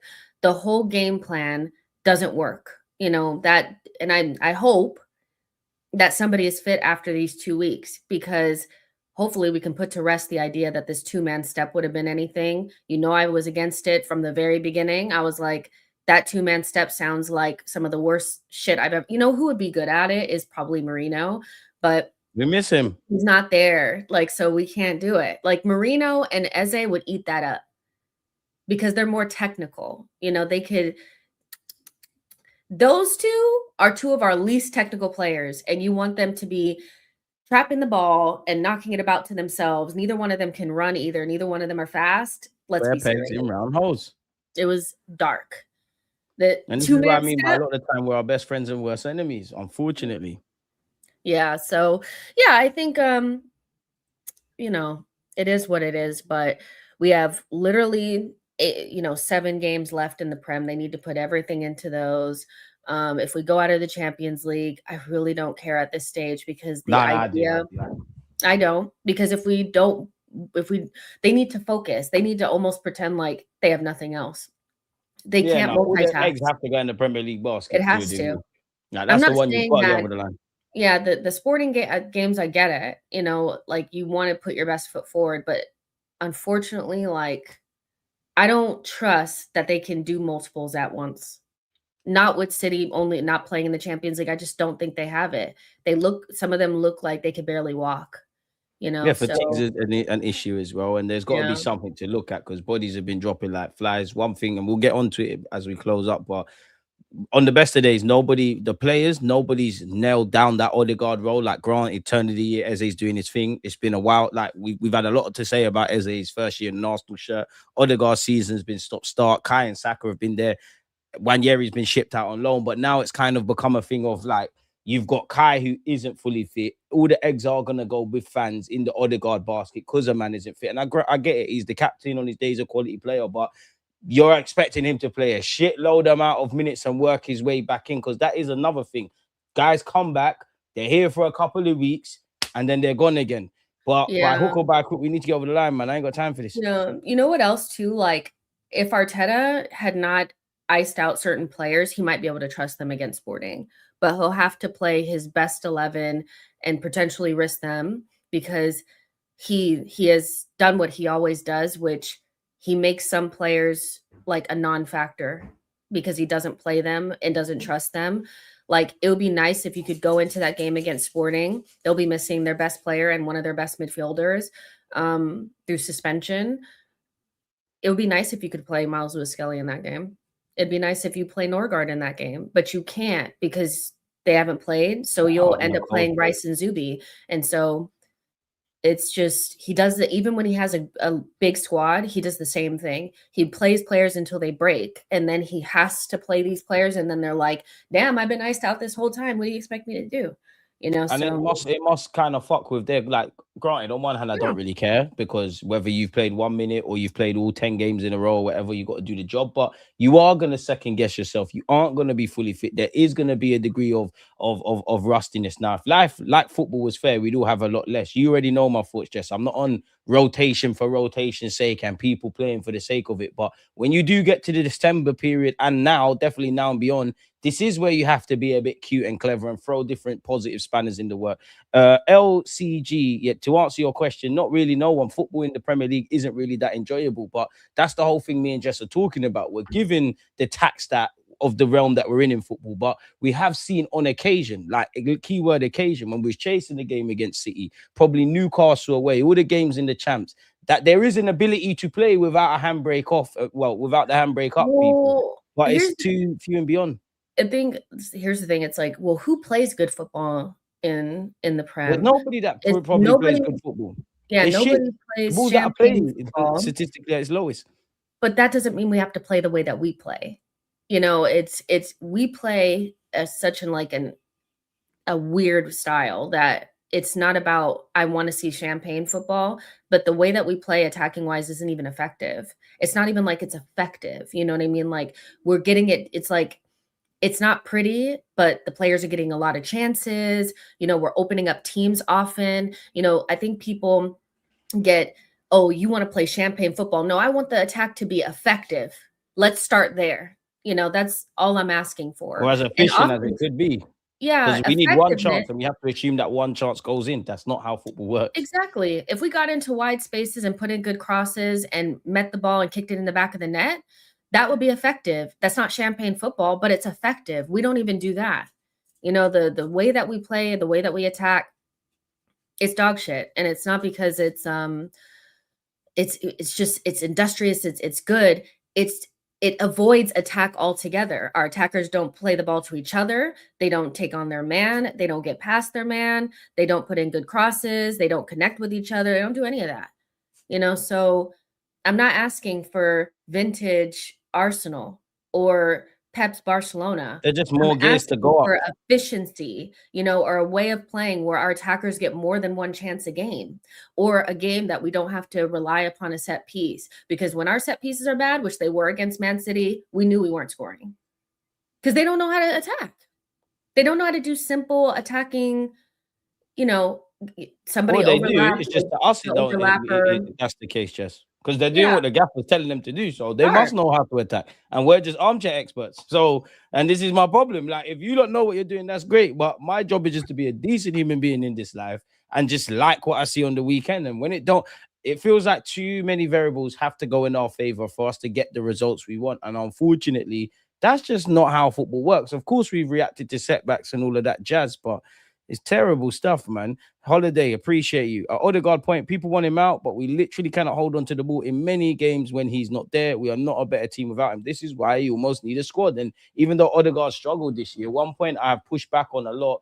Not that there's been many. If there's been any good points from Odegaard this season, it's been him off the bench. Like Leeds comes to mind, Spurs comes to mind, Newcastle comes to mind. We have missed that on occasion, but even on Sunday, for me, the whole squad could have been fit, and the same thing probably would have played. I do think, as football fans, it's not that these things wouldn't have been relevant, but we do get into that ideal scenario situation. The ones that weren't there are the ones that would have made a difference, and these men have been here. Like we've spoken about Timber not being there and whatnot. There's also been Timber in these guys, and me and Jess have done live streams talking about the same thing. So Yeah, it no, all I hear depends that. how far you go with it. I hear that. I think probably the biggest thing holding us back is whether or not these players are fit, you know, because Yeah. it feels like they're running out of steam or running out of gas. Mm-hmm. The pressure, because I feel like when the pressure gets to them, everything drops. And then not having players available when we need them to. I think the injuries are catching up to us because now we're playing unproven methods And the in games minutes in that the legs matter. for those that can't Yeah. be rested or won't be. Yeah, but I'm not saying I think, you know, the idea that we don't need Odegaard right now is stupid because we need everyone. We need every But backside player. but I don't necessarily feel like, you know, if he's there, we win it either. So I agree with that. It's just it would just be nice to have more options, but it always feels like one person is there and then the next person is gone for a long time. Like it's just been, and I think in That's the been summer, Eze and Odegaard. One's back, the next one's gone, yeah, and vice and versa. Arteta can never play them together, which I actually think would be a solution for us. Yeah, we haven't seen that When too many times. Zubi is not playing well, I think having somebody else that can get on the ball and just playing Rice in the 6 would You don't help trust no us. one but Zubi. That's his issue. You don't trust no one. Like at a push, I've actually seen on occasion, and this is why I'd love to have a conversation with Arteta, because you can do these things. You just won't. I've seen you play a lone 6, and I've seen you play 2 rotating 8s, and whether it's Marino being fit or not being fit, Wanyeri go on loan, Eze not being fully fit or being fit, Odegaard the same. Gaffer, you're gonna have to find some solutions. Pardon me, Jess. I do want to run through some things with you before I let you get out of here. Yeah. Obviously, it is the manager's birthday, and we've kind of Is been it? talking about him. Yeah, it's his birthday. Shit, it Oh, was Saliba's birthday the day what is after he, the final. 44? I think so. Yeah. Mm. I wanted to ask you, like, what's your temperature around the manager at this moment in time on the 26th of March at 6 p.m. UK time? What's the weather like around the gaffer with you? Just get it over the line, dog. Like, I really don't want to have this True. situation. Like, I just need you to get over the line. Whatever you need to do to have that same that Everton energy that you had, I need that back. You know, taking the risks, knowing that we need to win, you know, that I need back. Let's erase this Carabao Cup from our minds because we must. I just don't want all of this to be in vain, but he's the most important part of this because I think a lot of our problems stem from him. You know, so he's the solution. You I got to like, be. huh? He has to be. Yeah, it's like I just feel like sometimes when we're not doing well, he's so reactive. He cannot find a solution and he won't take risks. And I think Everton was and the Carabao Cup final were so different. But they both were like moments where he needed to switch something and he did it in one and didn't do it in the other. And I need him to be more like Everton and not be like what he was in And we the keep having that final of the convo. Carabao Cup. He cannot be that person ever again. Because that surprised me. With Everton, him putting on Dowman, that changed everything. And it's like he just forgot it in that final. He just forgot it. I'm not saying Dowman would have changed everything, but I need to see more bravery from As a my manager, manager. it's your job to find solutions. Yeah, exactly. So, and again, like his numbers are really good. Arsenal is so him, where the numbers are good. You can see the progress.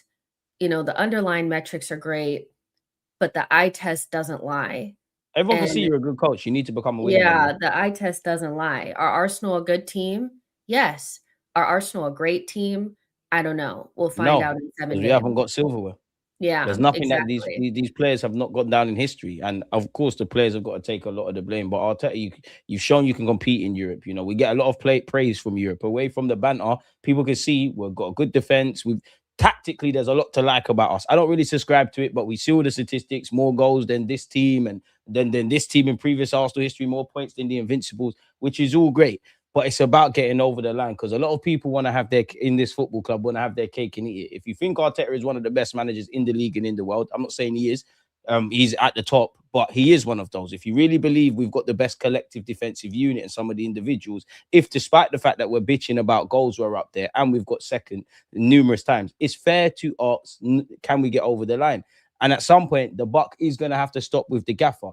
I do think there's some people that are committed to hating Arteta unfairly. I do think there's people that love him a bit more than the club. I do think when we win, there's an element of we're just gonna, blame everything. We're just gonna give him the praise and vice versa. But we are at that stage of getting over the line. Even the Cronkies, like, again, we know you live in America, so you know better than me. We know how the Cronkies operate. We put people in position. The Cronkies have to be sitting there at some point like, raw. We're giving you 15 mil a year. We've brought Berta in. We've backed you more than the previous manager. You know, you've got close, but like, what's going on? Like, why are you not getting over the line? At some point, they might have to rechange stuff. But Until I'll he gets say, over the line, everything needs to be on the table. yeah, I think it's just, what does your eye test tell you? You know, I feel like people always ignore the eye test and they ignore what they're seeing, and they have to explain. And I think with Arteta and Arsenal in particular right now, everything needs to be explained through underlying metrics with XG, with these weird data points that have never been used before. Ultimately, you won't have to explain as much if we just win something. Then everything you've been talking about will actually make sense. And you can just say, well, we won the Premier League, and winning the Premier League means that we are the best team in the league. Too much explaining. With Arteta, there's a lot of explaining, but my eye test tells me that he's holding us back in ways. And if he can just tap into whatever he had against Everton, which is a game that wasn't going our way, and he switched it around by taking a risk, we can win stuff. But his risk averseness, his reactiveness cost us against City, because I think City, they weren't necessarily, it really turned in the second half, but you could see it in the first half. So why didn't you change things, So especially that ending period. I wanted to ask you on Arteta as well. Like, obviously, I'm not putting words into his mouth or trying to address anything. And I don't normally buy it or look at these things. But I remember Liverpool away when Eze missed that opportunity. Granted, Martinelli misses opportunities every week. But when them man miss chances, they get name dropped. Kai, he didn't name drop. Now, maybe I'm reading too much into this, but for me, I just want to see the same energy for everyone. Not saying I want Kai scapegoated or anything. Am I reading too much into that or what? Obviously, I'm talking about after the final. Listen, Arteta has favorites. He's not different than any other manager. Every manager has favorites. True. His favorites just happen to be players that are problematic to the fan base. And so, one of his main favorites, and to me, one of the biggest mistakes that we've made recruitment wise, is Kai Havertz. He loves him. He is so important to Mikel and everything that Mikel wants to do, because he views him as some, top player that can play at the 9, but also play in midfield. But he's understands all his tactics in that. Yeah, but he's one of the worst midfielders I've seen at this club from a technical level. And also, to me, is not anywhere near good enough of a goal scorer to be Arsenal's number 9. But for Arteta, he's all those things. And so Arteta does have favorites, and we know that, but those favorites can be problematic at times. Martinelli is not a favorite. He's not. That's why he gets drawn out. I mean, I was gonna ask you about this, but we have alluded to it in that me, you, Paul Merson. It's not that we don't hope we can't win more than one bit of silverware, but it is the feeling that if we are to win something, it's the Premier League, and that's it. Just obviously, win that. I don't care about anything else. Facts. I care about the champs, but I hear you. I'm with everybody in that. You have to get this Prem over the line. I don't even want to talk it into existence. How big of a blow is Eze's injury? Beyond the obvious, because I know we've kind of spoken about, and we have spoken about it in depth, but just how much of a blow is it? Because it's that it happened with Gyökeres, isn't it, last year? Like, when you're starting to find your feet, you're out now. And he has played a lot more minutes than in any other campaign. Like, how big of a blow is it? Especially because now, you're reliant on Odegaard, and as I said, there's even rumors Marino's coming back soon, but that role's not looking solid right now. Yeah, I mean, I think it's a huge blow for multiple reasons. And I just wonder what we do in training where these players get these muscle injuries during training, because he had just gotten injured against Leverkusen, and somehow he was fine enough to do all those interviews and stuff for the Carabao Cup, only to get injured the day before in training. So what the fuck are you guys doing? But now he's out for weeks. But him getting into form was really important, because we don't have any other options there, because you sent Ethan away and your 2 other 10s are not available. Odegaard in and out, Marino out. But that makes it almost impossible for us to win cup games. He's our only attacker. At some point. Yeah, he's the only player, our attack-minded player, that I feel like has the cojones to do something in a game in which you cannot draw, so it's a big blow. And I hope that he's back after international break, because otherwise it's like, then you're relying on Odegaard, who's been hot and cold and doesn't offer the same things that Eze does, which I think is the problem, is because we never have the 2 of them available at once. So it's like, when Eze can't do the Odegaard stuff, we're mad at Eze for not being able to do that. But when Odegaard can't do the Eze stuff, it's like, you need both of them, and we never have them. We never have both, so it's annoying. But if we have to play Kai for a significant amount of time in that 10, God help us, because the guy is not fit for purpose in the 10 position. I'm sorry. I don't care what people tell me. It's not it. It's not it. We're gonna have to accept it to a degree. It's not it, but we're gonna have to accept it. Like whether it's needs must or whatnot.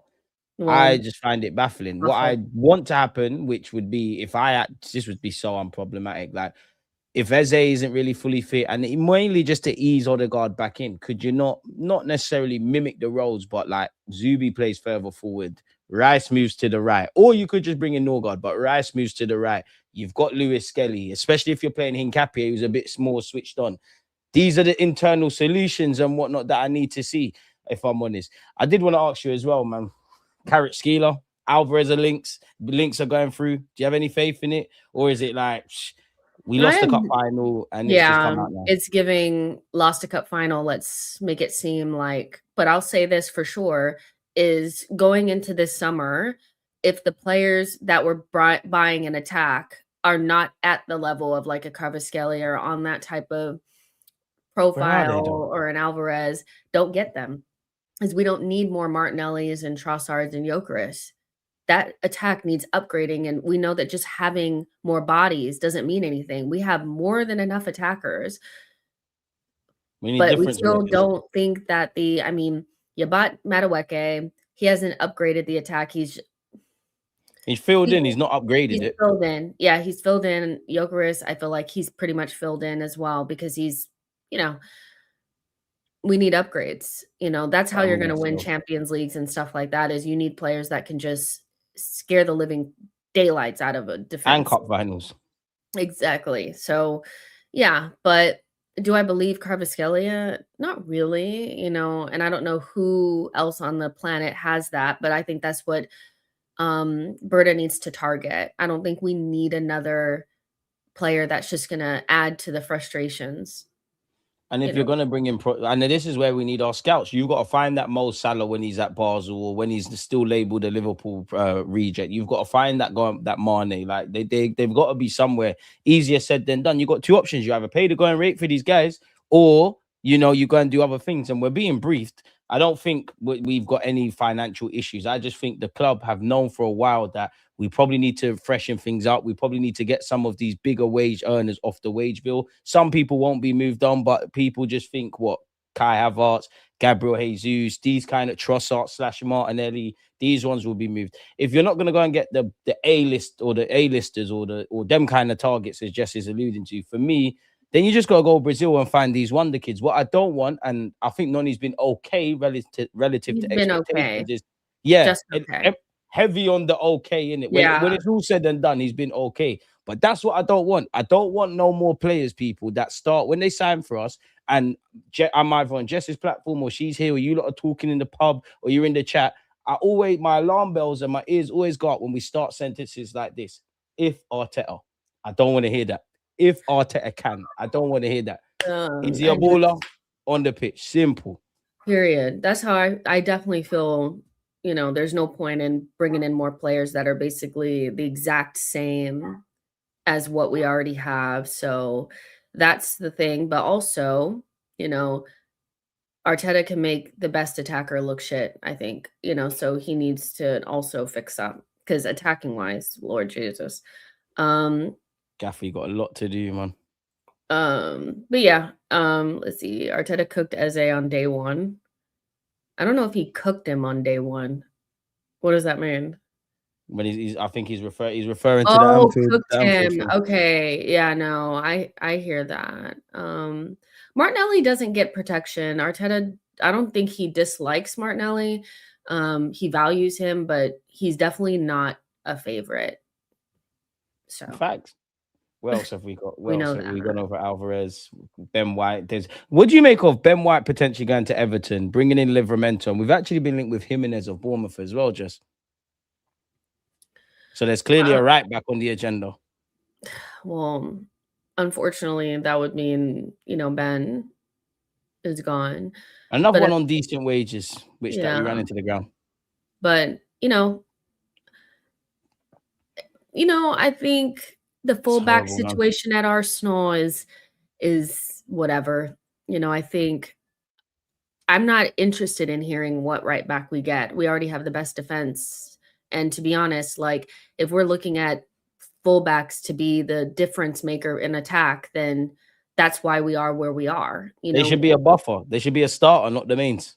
I think you could play Hincapié and Timber as your fullback pairing and do well if your attackers and midfielders could do their fucking job. But the fullbacks have allowed to to do their jobs. job too. Yeah. Or allowed. Yeah. So yeah, at this stage, it's like, oh great, we're getting another defender. That's cool. Bring me some top quality attackers though, please. Whether better, this way you gotta earn your money. Of course, me as a novice, I don't think me and Jess have just said it's not gonna happen. But of course, you want the Alvarez's, you want the Kvaratskhelia, you want them kind of things. If you can't do that, go and find us the next star before he becomes the next star.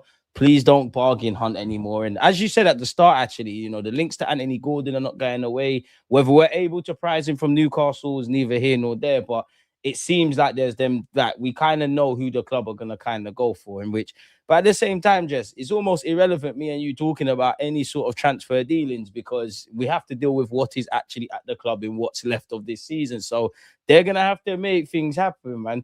I wanted to speak to you about this as well, Jess, to wrap this up, man. Miles Lewis-Skelly's drawing interest from Manchester United. Would you make it happen? I mean, that's just the darkest thing you could ever do. And if they got 70 million, fuck off.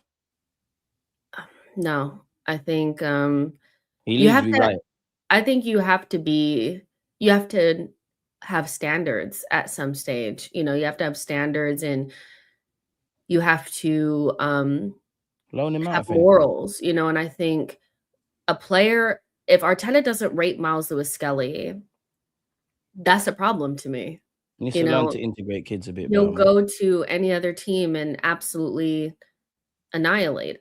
Loan him out before selling him, but Lewis-Skelly and Ranieri are the only ones that's going to bring proper money into this club. So that's why I think all options are on the table for them. If I'm honest, well, if you're selling your best academy players to make money, but the players that you still have in the squad are Trossard and Gabriel Jesus and Martinelli, and you have Madueke, you spent 50 million on Madueke, then fuck you, because Miles Lewis-Skelly is more talented than all of them, but he would be the one that would need to go. I don't like it. And they'll see 100% profit, 50+ million quid. Gone. He can play a completely different position if Arteta would just stop being so fucking hard-headed and play him in midfield. Selling your best academy players or whatever, to me, especially when they're like Miles Lewis-Skelly, not some fringe guy, not a Patino, but like this guy bossed the Bernabeu, I will never forgive you. I don't care. There's nothing you could, because I know you will not bring in a player of that talent level into this team because I know what you do. You guys bring in Madueke's, you bring in Gyökeres's, so you guys do not replace this level of talent with better. It will get worse. So absolutely not.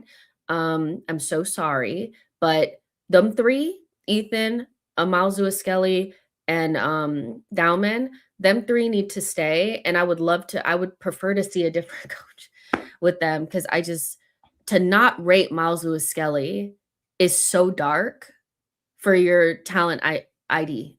You've got a tool in a toolbox that you're not trying to utilize. He's not it's not even a tool in a toolbox. Like he genuinely is like.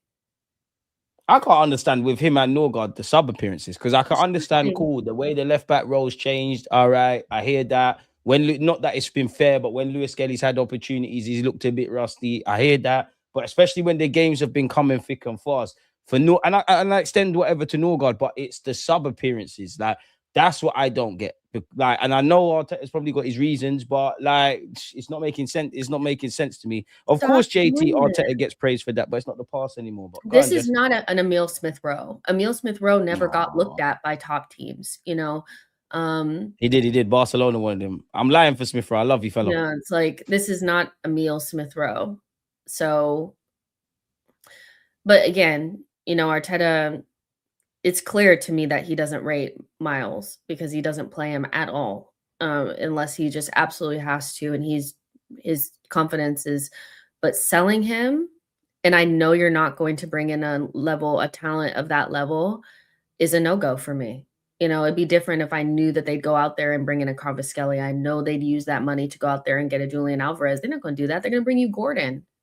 So the overall talent level of this team is going to get lower. Fuck that. No. A hard line with Miles Skelly. Hard line.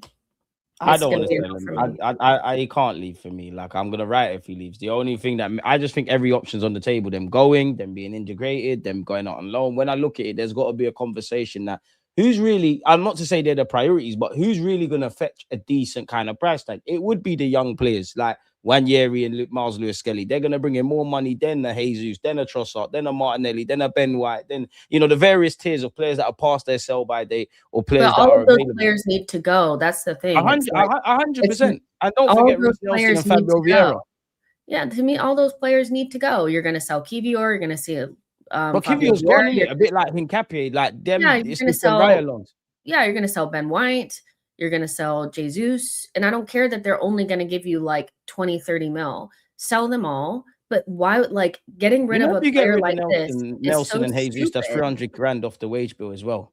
Yeah, if your only way is to sell one of your best and brightest, I could see more of an argument to sell like Odegaard than Miles. I do not believe that selling a level talent like this makes any sense. Would you consider selling Odegaard if you had a 60-odd million plus offer?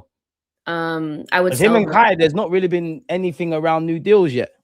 Yeah, I would sell him before I sold Miles, but I would sell Martinelli and Trossard and Jesus and all of them before I sold Odegaard. I in hand on my heart, the only players I think are definitely leaving this summer, Reece Nelson, Fabio Vieira, because away from the obvious with Berta, you've clearly been brought in to make us a bit more money. I hate to refer to us as a football club as a business, but I do think with the Cronkies are sitting there and saying, previously with Edu, obviously with Arteta and Burton now, like, yo, what's going on? Like, we're spending bare peas. We're not really selling young players. We're not doing much, etc. I think Reece Nelson, Fabio Vieira, and Gabriel Jesus, where I look at it, there's many different parts in it. And this is where I throw, for different reasons, the Miles Lewis-Skellies, the Wanyeris, the Trossards, and Martinellis. Both can go, both probably should go. But if you can't bring in a target, what's going to happen? It's all fun and games with me saying, sell Gabriel Jesus, sell Trossard, sell Martinelli. You bring one in, then we've got less numbers. It's a weird one, man. But again, just like Arteta's been in 6-7 years. These boys, granted, excluding the summer signings, everybody's been here for minimum of anything from 2 to 4 years. There is going to be an element of refreshing and things, but they cannot sell Miles Lewis-Skelly they cannot sell Miles Lewis-Skelly to a rival. I'm so sorry. You have to have standards at some stage. You have to have morals. Like, it's never worked out for us. Not a level of this talent this big. Like, I'm not talking about selling Emile Smith-Rowe or Reece Nelson. We were talking about Miles Lewis-Skelly. Like, it's just a no-go for me. Like, no, I'm so sorry. I've seen worse. I've seen these decisions before, man. I just think there might be that element. And I remember sitting here in the summer with you and I said, Max Dowman, Miles Lewis-Skelly, Wanyeri, you lot will be the easiest to leave out the side purely because of the wages, of the experience, of the whole political aspect that's included in football. I did think you lot would, especially when you sign them new deals, you'd be on the peripheral. I'm not saying I agree with it, but it's annoying, man. Like, just look at it. It's Miles Lewis-Skelly. Like, tail end in years. You can't go from next captain and Ashley Cole this and that, which some fans were saying, to this. It doesn't make sense. And because I saw somebody in the comments saying, like, he's not ready for the big stage. He was one of our best players in the Champions League, and we played against PSG and Real Madrid. You guys, and even if he's not, he can get more minutes. But Arteta does this thing where some players are allowed to play through bad form and others are not. He's behind 2 players that Arteta likes more than him, but he won't, at least with the midfield being dead and having, no options, he won't even play him there. Like, Arteta he lets these people just die. Like, it's just, now it's, and that's a great comment on Gooner as well. Yeah, so I don't know.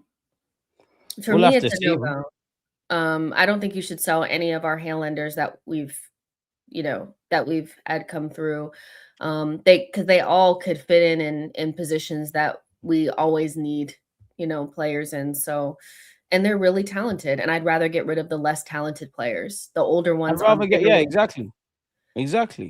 Like, you know, exactly. Like, and again, Idle Corner, you made a great point in that the wages, but like you're right. It would probably make more sense, not necessarily in terms of ability all the time, but Ben White, you're saving a lot of wages. Reece Nelson, you're saving a lot. Fabio Vieira, Gabriel Jesus, Trossard and or Martinelli, it all starts to add up. But this is where Berta's gonna have to earn his money, because clubs might want them. They might sit there and say, "Yeah, we'll have him. How much do you want? Oh, you want us to pay X amount, and you want X amount transfer fee." And also the double sheg is someone like Gabriel Jesus. He might, if we win the league, he might think, "Yo, you know what? I want to stay. My family's cool here. The club stuck with me with injuries. At the end of the day, I was frozen out, and then I've played in a final. I might not get these wages elsewhere. If I run down my deal and I become a free agent for a year, I'm not only getting my loyalty bonus, but there's more interest in me with others." There's a lot of moving parts, and Berta and the team are going to have to earn their money, but we can't afford to miss next summer. Like, everything has to work, especially as just said earlier. And the one thing I agree with her, everything has to work in attack. There can't be no, as I said, like, any signings in attack that we sign in, and a sentence starts off, if Arteta can, for me, I hope, I pray, I do all that, but we can't waffle about. Oh, my mic's not thinking. We can't waffle about the summer in truth, just because it's neither here nor there, in it. Like, it's neither here nor there. And yeah, I'm not on it. I'm not on this. Can you really see? Go on.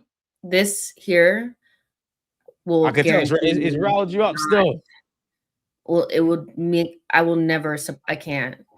It's just the worst thing you could possibly do.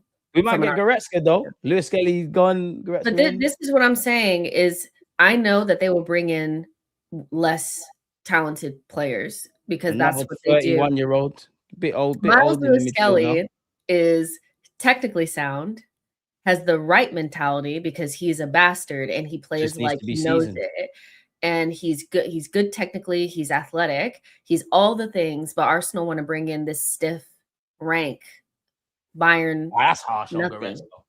That's harsh on Goretzka. You'll get it's rancid in our system. I'm not doing. I don't want any more of this. Like, I will not do. And I get it. Like, sentimental about the Highlanders, but I was okay with Emil going because he wasn't good enough. Yeah, you used to draw me out for that. Yeah, but Miles, let's be serious. It doesn't make sense. I mean, hindsight's a wonderful thing, but it genuinely doesn't make sense to let Miles Lewis Kelly go. And I want to, this will end on this, Jess. I wanted to know what you made of Ian Wright's comments. He said, "There's no way Miles Lewis Kelly, the way he started his career, he hasn't got the capacity to go on and do, I'm not saying he's going to do exactly what O'Reilly's done, but the confidence it gives him in playing is going to be a lot, probably more confident than he is right now. He can't get into the team at the moment, whether it's in Capie or if it's behind Calafiori. This guy's a footballer. We needed a footballer on Sunday. And those are the things that I'm sitting there watching us do nothing." I'm thinking to myself, if the Arsenal fans saw someone like him come on and do a couple of things, everybody is going to get us going. It gets people going. That's the big disappointment for me. I'm with that. But where are you at with it? I mean, Miles was doing the O'Reilly before O'Reilly was doing it, so he was in the team, was one of the only good things about last season, played in big games, was one of our best in, like, that back line ate so bad. Like, that Timber, Gabriel, Saliba, Miles Lewis Kelly back line, that shit ate so bad. It was so good. It was the only thing good. But Arteta doesn't trust him anymore. And he is wedded to the idea of him just being a left back. And I get that at the beginning of the season, he didn't look great, but Arteta he doesn't seem to have the capacity to play these players out of these bad forms and get them out of these ruts. He makes it worse by burying them down on the bench. And now you don't have, like, that's a unique quality that you needed in a game where you couldn't bypass the press, but you just some fucking courage. They start off bad. You double down on it by not playing them, and then you use that as a reason why you can't. You could have even reverted to a normal left back with Miles Lewis Kelly off that bench and to beat the press. But it goes back to what we said at the start, Jez, about knowing when to be proactive and having really having more than different ways to play. Yeah, exactly. Outside the area, we seen it better this year, but it's not consistent. Yeah, I understand that he hasn't looked great, but it doesn't help when you only played 10 minutes here and there. He's not being trusted. And I think when you're not being trusted, it's hard to even trust yourself because if you make one mistake, that's you back on the And bench, I'll extend that So to Norgard and them kind of man as well. yeah, I still think Arteta's man management leaves a lot to be desired. I think when you look at the top coaches and the way that they're able to get their young players playing well and really integrate them and have all of their team kind of playing good at once, Arteta rarely has a bunch of players in form at once. And it's not because the players are all injured and all that.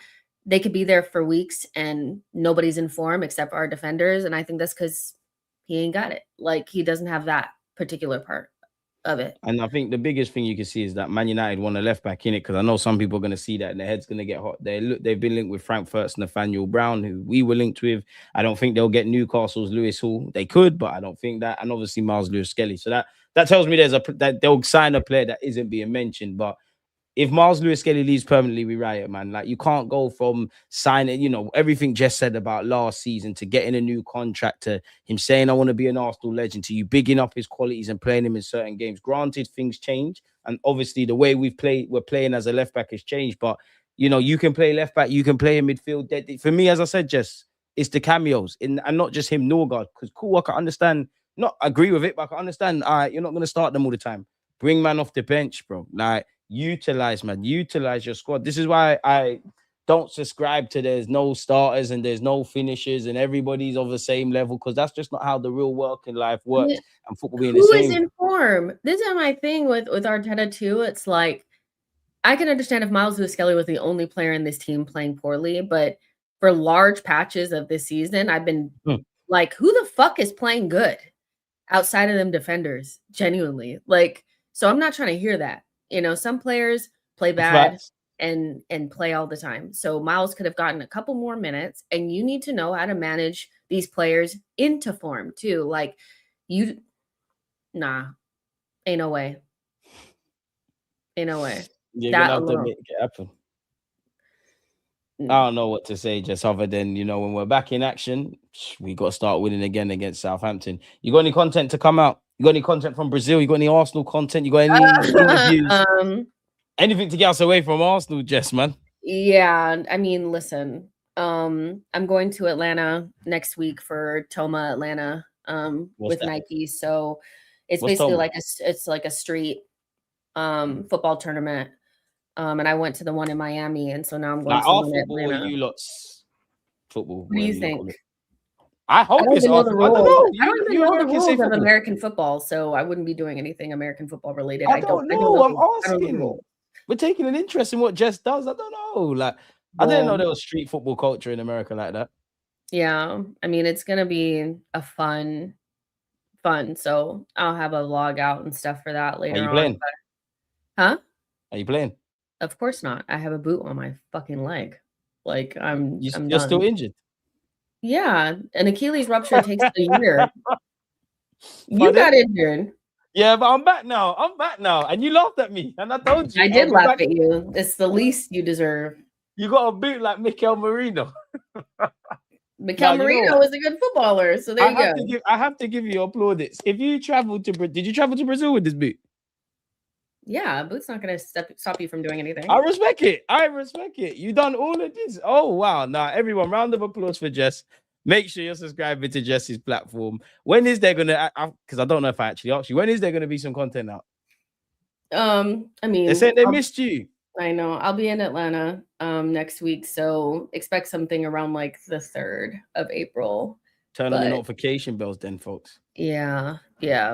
We'll figure it out. But the women, speaking of the women, they did a big one the other day. Yeah. Showing the men how it's done, man. I hope we retain that Champions League. I don't want to jinx it. One thing they know how to do is show up in a knockout, so in Champions League. So they actually do, Renee, they actually do. None of this, if you can't win, don't lose nonsense. They actually go for it. And they did change managers, I'm not saying I want that to happen with the men. It's just different stuff can breed different results. Yeah. Listen, cinema. I love those girls. I love them down. But yeah, we'll talk soon, guys. Don't worry. Exactly. And even if you're not going to talk soon, go over there, subscribe, turn your notification bells on so that when a video does happen, you'll actually be there. Hopefully there'll be some content around her rehabilitation around this boot that she's wearing and stuff like that. Or maybe she'll show us how it happened, or maybe show us some kick-ups. But Jess, you're a good sport. Best of luck in Atlanta. Congratulations on Brazil. Obviously, we thank you for being here. And on that note, we're out, folks. Any last words, Jess? Nope. Bye, guys. She always makes me laugh at the end, but in a bit. Peace. Oh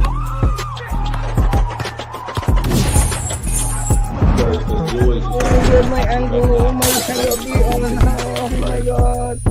This is what y'all say. Just a good. Hit the like button, pick up the chat. One love.